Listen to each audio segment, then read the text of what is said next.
जय माता दी। व्यास जी कहते हैं, हे भरतवंशियों में श्रेष्ठ जन्मेजय, उस कामातुर शुंभ को ऐसा बोलते देखकर भगवती जगदम्बा मुस्कुराकर ये वचन कहने लगी।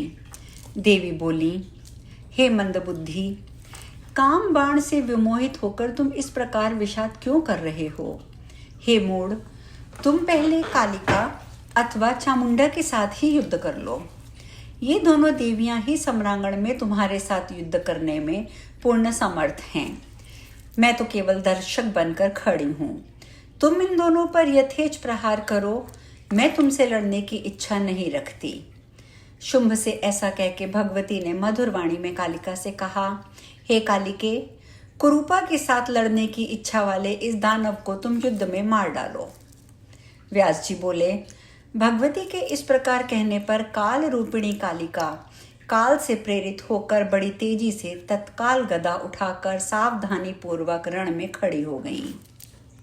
इसके बाद सभी देवताओं, मुनियों और महात्माओं के देखते देखते उन दोनों में अतीव भीषण युद्ध आरंभ हो गया। शुंभ ने अपनी गदा लेकर उससे कालिका पर प्रहार किया। भगवती कालिका भी अपनी गदा से दैत्यराज शुंभ पर तेज प्रहार करने लगी। भयानक स्वर वाली चंडी ने गदा से उस दैत्य के सुवर्णमय चमकीले रथ को चूर चूर कर डाला और शुंभ का रथ खींचने वाले गधों को मारकर उसके सारथी को भी मार डाला। अब क्रोध में भरे हुए शुंभ ने अपनी विशाल गदा लेकर अट्ठास करते हुए पैदल ही पहुंचकर कालिका की दोनों भुजाओं के मध्य भाग पर प्रहार किया। तब कालिका ने उसके गदा प्रहार को निष्फल करके शीघ्रता पूर्वक तलवार उठाकर शुंभ के चंदन चर्चित तथा आयुध युक्त बाएं हाथ को ही काट दिया। हाथ कट जाने तथा रथ विहीन होने के बावजूद भी रक्त से लथपथ व शुंभ हाथ में गदा लिए हुए शीघ्रता पूर्वक कालिका के पास पहुंचकर उनके ऊपर प्रहार करने लगा। तब काली ने अपने करवाल अर्थात तलवार से उसके गदा युक्त तथा बाजूबंद से सुशोभित दाहिने हाथ को भी हंसते हंसते काट डाला। इसके बाद वह शुंभ कुपित होकर कालिका पर पैर से प्रहार करने के लिए शीघ्रता पूर्वक आगे बढ़ा। तभी कालिका ने अपनी तलवार से तुरंत उसके दोनों पैरों को भी काट डाला। हाथ पैर कट जाने पर भी ठहरो ठहरो ऐसा कहते हुए वह शुंभ कालिका को भयभीत करते हुए वेग पूर्वक दौड़ता हुआ उनकी ओर बढ़ा।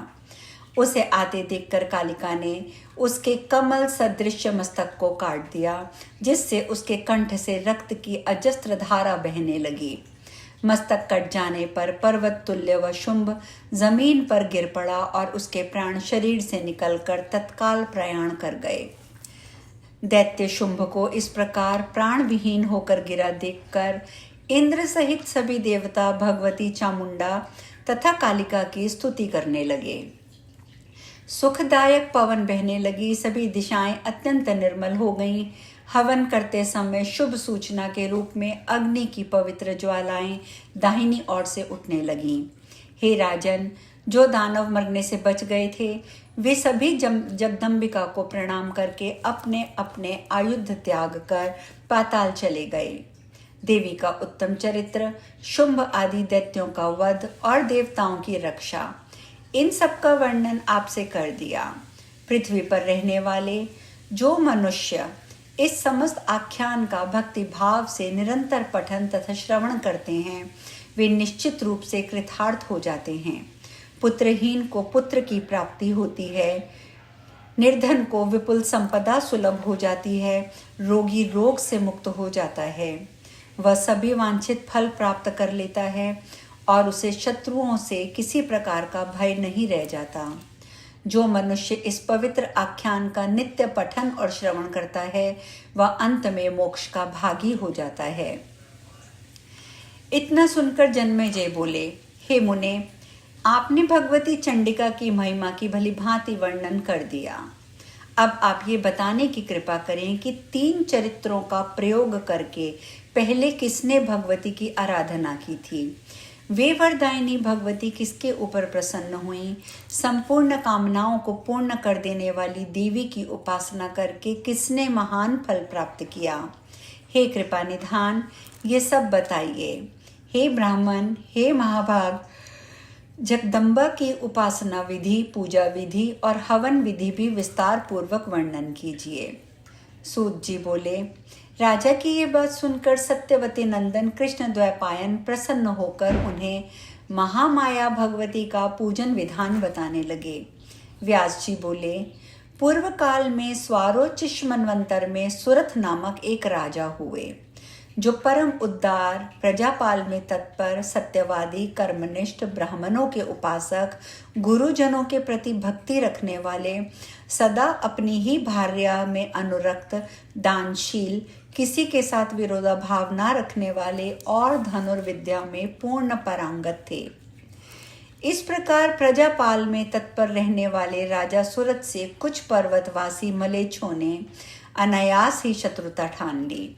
हाथी, घोड़े, रथ और पैदल सैनिकों से सुसज्जित चतुरंगिणी सेना लेकर अभिमान में चूर वे कोला विध्वंसी सुरथ के राज्य पर अधिकार करने की लालसा से वहां आ पहुंचे। सुरथ भी अपनी सेना साथ लेकर सामने डट गए। उन महाभयंकर मलेच्छों के साथ राजा सुरथ का भीषण युद्ध होने लगा। यद्यपि मलेच्छों की सेना बहुत थोड़ी थी तथा राजा की सेना अत्यंत विशाल थी, फिर भी दैव योग से उन्होंने राजा सुरथ को युद्ध में जीत लिया। इस प्रकार उनसे पराजित हुए राजा सुरथ हताश होकर अपने दुर्ग वेशिष्ट सुरक्षित नगर में आ गए। तत्पश्चात प्रतिभा संपन्न और नीति विशारद राजा सुरथ अपने मंत्रियों को शत्रु पक्ष के अधीन देखकर अत्यंत खिन्न मस्तक होकर विचार करने लगे कि मैं खाई तथा किले से सुरक्षित किसी बड़े स्थान पर रहकर समय की प्रतीक्षा करूंगा अथवा मेरे लिए युद्ध करना जब उचित होगा। मेरे मंत्री शत्रु के वशीभूत हो गए हैं, इसीलिए वे अब परामर्श देने के योग्य नहीं रह गए हैं, तो अब मैं क्या करूं? ये राजा सुरथ पुनः मन ही मन विचार करने लगे। कदाचित वे पापी तथा शत्रु के साथ मिले हुए मंत्री मुझे पकड़कर शत्रुओं को सौंप देंगे, तब क्या होगा? पाप बुद्धि पुरुषों पर कभी भी विश्वास नहीं करना चाहिए, क्योंकि जो मनुष्य लोभ के वशीभूत होते हैं वे क्या क्या नहीं कर बैठते।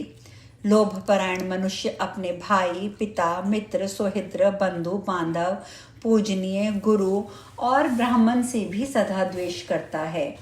अतएव इस समय शत्रु पक्ष के आश्रय को प्राप्त अत्यंत पापपरायण अपने मंत्री समुदाय पर मुझे बिल्कुल भी विश्वास नहीं करना चाहिए।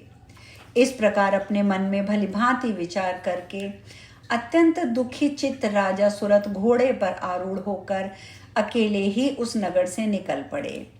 वे बिना किसी सहायक को साथ लिए ही नगर से बाहर निकलकर एक घने जंगल में चले गए। प्रतिभा संपन्न राजा सुरथ सोचने लगे कि मुझे कहाँ चलना चाहिए। तपस्वी सुमेधा का पवित्र आश्रम यहाँ से मात्र 3 योजन की दूरी पर है। ये जानकर राजा सुरथ वहां चले गए। बहुत प्रकार के वृक्षों से युक्त नदी के तट पर विराजमान, वैर भाव से रहित होकर विचरण करने वाले, पशुओं से समन्वित, कोयलों की मधुर ध्वनि से मंडित, अध्ययनरत शिष्यों के स्वर्ग से निनादित, सैकड़ों मृग समूहों से घिरे हुए, भलीभांति पके हुए, नीरावनन से परिपूर्ण, सुंदर फल फूल से लदे हुए, पादपों से सुशोभित, होम से सुगंधित, धूम से प्राणियों को सदा आनंदित करने वाले, निरंतर वेद ध्वनि से परिव्याप्त तथा स्वर्ग से भी मनोहर उस आश्रम को देखकर वे राजा अत्यंत आनंदित हुए और उन्होंने भय त्याग कर मुनि के आश्रम में विश्राम करने का निश्चय कर लिया। तत्पश्चात अपने घोड़े को एक वृक्ष से बांधकर उन्होंने विनम्रता पूर्वक आश्रम में प्रवेश किया।